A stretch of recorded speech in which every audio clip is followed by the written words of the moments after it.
தந்தை, மகன், தூய ஆவியாரின் பெயராலே ஆமேன். எங்கள் அன்பு தந்தையே இறைவா, தவக்காலத்தின் 18ஆம் நாளாகிய இன்று நாங்கள் பாவத்தை விடுத்து திரும்பி வர காத்திருக்கிற உம் பேரன்பை ஊதாரி மைந்தன் உவமையின் வழியாய் உணர்கின்றோம்.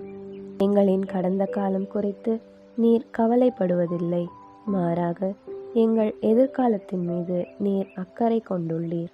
திரும்பி வந்த மைந்தனிடம் எங்கே சென்றாய், செல்வம் என்னவானது, ஏன் திரும்பினாய் என்ற கேள்விகள் எழுப்பாத உன் பேரன்பு இதை எங்களுக்கு உணர்த்துகின்றது.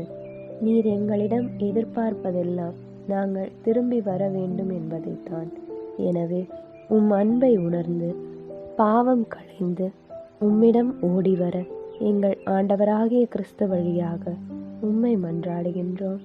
ஆமென்.